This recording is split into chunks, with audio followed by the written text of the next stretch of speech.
en ülken kişiler, ömür boyu mexanizator bulup işleyen İslam Ali abi, hem tirlikçi bulup işleyen Naci Apaga hürmetimizni bildirip, şu güçten eşlerimizni tapşırığa tilimiz. Bugünkü günde 12 okutuşu şu uramda üsken. Respublikamızın türlü mekteplerinde bilim hem terbiye bireler. Onlar arasında 4 direktör da var ali. Biz şular bilen çın köngülden gururlanabız. Kileşekte bizning yaş buğunda okutuşular hünerin saylap, bizning işimizni devam eder dep şanıp kalabız.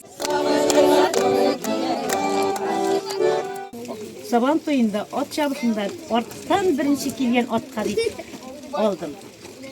Size onu tapşırırsınız indi. Otla olsun avuldaşlar, yemle saban toyları. Baqıtlı bolun. Hayır rahmet.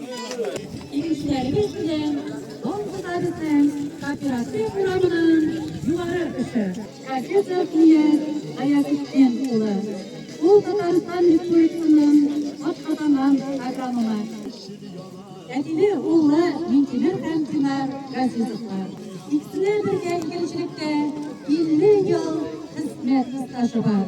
Mahmut Hikmet Mahsil Mahsul bilen 12 topluluklar bakıra, 5 topluluklar bakıra. Düzenli, selametli, öyle Birleşik Ülkeler Ulusal Ders Hareketi Şekşene.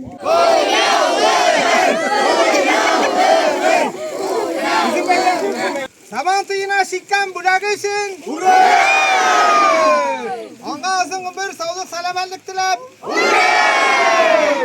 Bir nejiye yigitler, birsinden birsiye şibet. Vardan sülük kübükler.